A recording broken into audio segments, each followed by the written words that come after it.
Napoleon அவர்கள் தன்னுடைய மகன் மற்றும் மருமகளுக்கு வரவேற்பு, அதாவது ரிசப்ஷன் வந்து பார்த்தீங்கன்னா, மலேசியாவில் இருக்கக்கூடிய இரட்டை கோபுரத்தில் வச்சிருக்கிறாரு. இதை பார்த்துட்டு எல்லோரும் வந்து இப்போ வாழ்த்துக்களை தெரிவித்து வந்துட்டுருக்காங்க. ஜப்பானில் திருமணம் வச்சதுனால நிறைய பேரால் கலந்துக்க முடியல. அதனால் இப்போ அக்ஷயா வீட்டு சைடும் சரி, நெப்போலியன் அவர்களுடைய நண்பர்கள் சைடும் சரி வந்து கலந்துப்பாங்க அப்படின்ற காரணத்தினால இப்போ வந்து பார்த்தீங்கன்னா வரவேற்பு வச்சிருக்கிறாரு.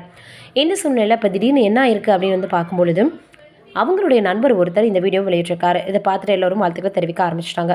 திருமணம் பண்ணும்போது ஏகப்பட்ட விமர்சனங்கள் இருந்துச்சு. அதற்கெல்லாம் முற்றுப்புள்ளி வைக்கக்கூடிய வகையில் அக்ஷயா பல விஷயங்களை பேசியிருந்தாங்க.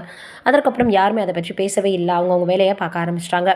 இந்த சூழ்நிலையில் தனுஷுக்கு கிடைச்சிருக்கக்கூடிய ஒரு நல்ல துணை அப்படின்னு தான் சொல்லணும். அந்தளவுக்கு மிகப்பெரிய அளவில் ஒரு நல்ல துணையாக இருந்து வந்துட்டுருக்காங்க அக்ஷயா. இப்போ 100 நாட்களை இவங்க கொண்டாடி இருக்காங்க கேக் வெட்டி. அந்த வீடியோ வெளியிட்டிருந்தாங்க. பொதுவாகவே நெப்போலியன் அவர்கள் தன் வீட்டில் நடக்கக்கூடிய விசேஷங்கள், அதற்கப்புறம் ஏதாவது ஒரு நிகழ்வு நடக்குதுன்னா அதை பதிவு பண்ணிடுவார் ரசிகர்களுக்காக. இப்படி ஒரு அரசியல் பிரமுகர், பிரபல நடிகர் அப்படின்னு இருக்கக்கூடியவர் தன்னுடைய குழந்தைக்காக அப்பான்ற ஸ்தானத்தில் இருந்து நிறைய விஷயங்களை பண்ணி, இவரை போல யாராலையும் செய்ய முடியாது, அர்ச்சிக்கவே முடியாது அப்படின்னு சொல்லக்கூடிய அளவுக்கு இப்போ வந்து பார்த்தீங்கன்னா தன்னுடைய மகனை வாழ வச்சுட்ருக்காரு. ஒரு கம்பெனியை உருவாக்கி அதில் அவருக்கு வந்து ஒரு பொறுப்பையும் கொடுத்து மிகப்பெரிய அளவில் தனக்கு அப்புறமாக இன்னொரு துணை வேணும்னு அக்ஷயாவையும் திருமணம் பண்ணி வச்சுருக்காங்க. இதெல்லாம் அவங்க முடிவு பண்ணி பண்ணதான். இந்த சூழ்நிலை இப்போ இரட்டை கோபுரத்தில் மலேசியாவில் திருமண வரவேற்பு வச்சுருக்கிறதுனால நிறைய பேர் அவருடைய நண்பர்கள், கூட வேலை பார்க்குறவங்க, நடிக்கிறவங்கன்னு பலரும் வந்திருக்காங்க. அக்ஷயாவினுடைய உறவினர் சைடும் நிறைய பேர் வந்திருக்காங்க. ஏன்னா அது அமெரிக்காவிலேருந்து 3 மணி நேரம் தான், இந்தியாவிலேருந்து 3 மணி நேரம் தான்.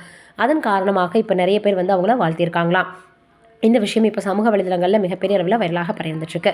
இது ஒரு பக்கம் இருக்க, நடிகர் விஜய் அவர்கள் கூட பாண்டியம்மா அப்படின்ற கேரக்டரில் நடித்து மிகப்பெரிய அளவில் வந்து பார்த்திங்கன்னா ஒரு சிங்கப்பெண்ணாக தமிழ் சினிமாவில் அறிமுகமாகி நல்ல வந்து வரவேற்பு பெற்றது யார் அப்படின்னா, நம்ம ரோபோ சங்கர் அவர்களுடைய மகள் இந்திரஜா தான். இவங்க இப்போ மிகப்பெரிய அளவில் ஒரு பட்டம் வாங்கியிருக்காங்க. தன்னுடைய கணவரோடு சென்று தான் படித்த கல்லூரிக்கு போயிருக்காங்க.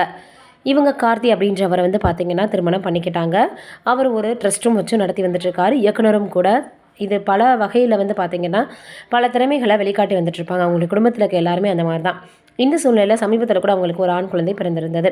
இந்த நிலையில் இப்போ அவங்க என்ன பண்ணியிருக்காங்க அப்படின்னா, தான் வந்து தன்னுடைய கணவர் கூட சென்று காலேஜில் படித்த இடத்துல இப்போ அவங்க பட்டம் வாங்கியிருக்கதை ஃபோட்டோவாக வெளியிட்டிருக்காங்க. இதை பார்க்கக்கூடிய எல்லோருமே அவங்களுக்கு வாழ்த்துக்களை தெரிவித்து வந்துட்டுருக்காங்க. நம்மளுடைய சார்பாகவும் அவங்களுக்கு வாழ்த்துக்களை தெரிவிச்சுக்கலாம். இதை பற்றி நீங்கள் என்ன நினைக்கிறீங்க அப்படின்றத மறக்காமல் கீழே இருக்கக்கூடிய கமெண்ட்டில் சொல்லுங்கள்.